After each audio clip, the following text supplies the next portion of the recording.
lesson study model was actually something that grew out of a concern that the shlichim themselves brought forward to us. They identified that they were coming in not really understanding what a Canadian school's expectations were. They came in saying the schedule of the year and the ebb and flow of classes and how to work with kids who don't speak a lick of Hebrew. That was all very challenging for them coming in. And so the lesson study model, I think, has really brought the shlichim together as a group, not just of Israelis, but as a group of Canadian educators. It sort of changed the dynamic of how we work together. Nobody's working in a silo, we're all in this together.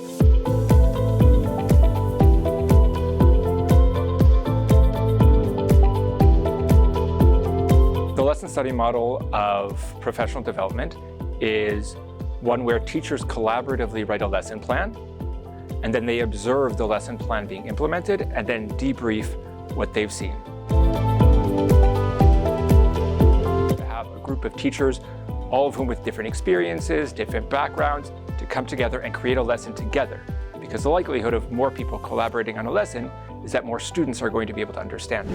It's definitely something that's important that peers of the same classes or peers even in different classes just have a chance to communicate about things they're doing, because everyone has a different opinion, a different insight, a different outlook. Whenever you're taking yourself out of your own brain, your own thoughts, and you hear other people's perspectives, that helps you naturally grow and produce more and potentially give you great insights to make your class that much better.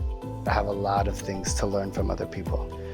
The way that a teacher teaches, whether it would be how they control the classroom, the relationship they have with their students, the way they use the different resources that they have to implement within the classroom. You have a computer in the classroom, you have a smart board. When you, on a regular basis, once a month, go to see a different teacher and their style, their methodology, I think that's helped me become more reflective, even though I'm personally less of a self-reflecting type of person.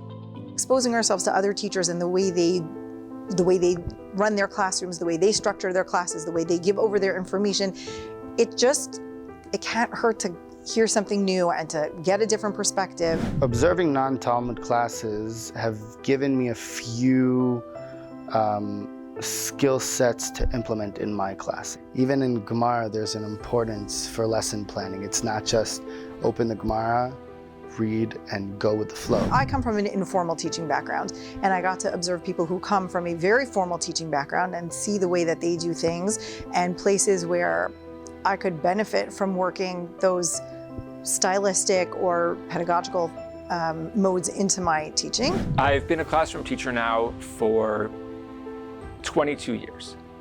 And up until I started the lesson study model, I was really stuck in how I did things, to the point that my wife, who doesn't teach English, could guess what my lesson plans would be just by knowing the title of the book, just because I was so rote in how I did things.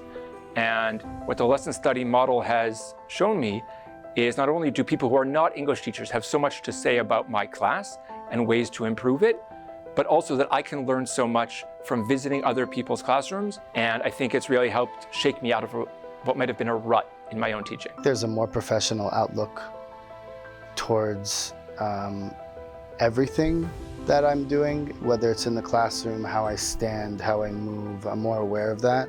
I think that the most impactful part of the PD for my teaching practice was when I was able to see how many different styles of teaching there are. One of the lessons of one of the teachers, they focus very much on the different students involved, and they think about those students before going to the class. So I was trying my best since that lesson study that we did to think about when I go into classes how this lesson will impact that student and be more student-focused and less lesson-focused.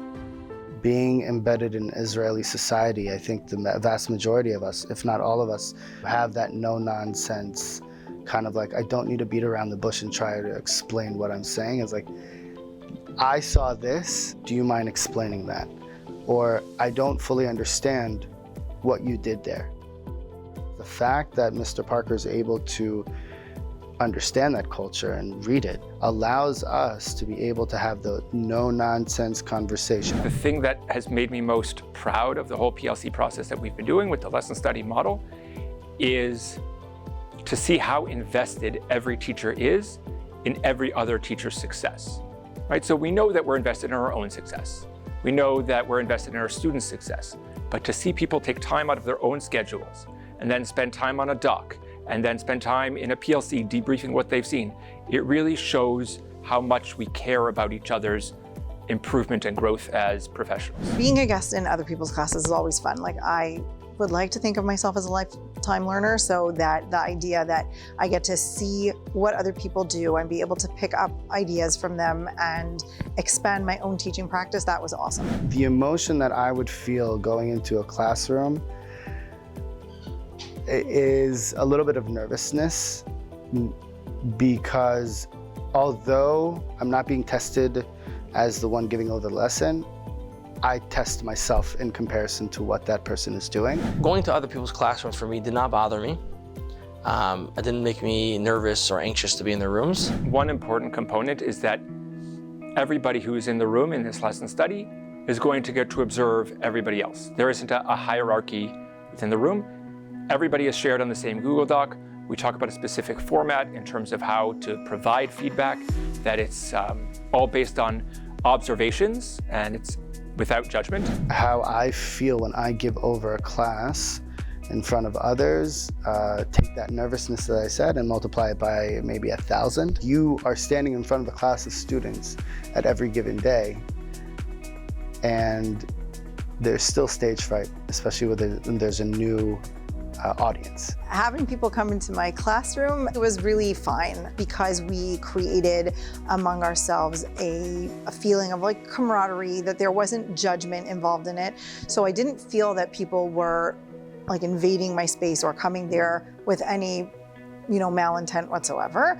Of course, it's still always like a little nerve-wracking that you're hoping that your class is going to come across well, the students are going to be well behaved. People come into my classroom, I wasn't overly nervous. It would be more nervous if something suddenly happened in class and like, hey guys, do you not notice who's around you? Let's behave a little better. If you know who your students are, and kind of just block out the image of who's around you. I try my best to not think about the other people in the room.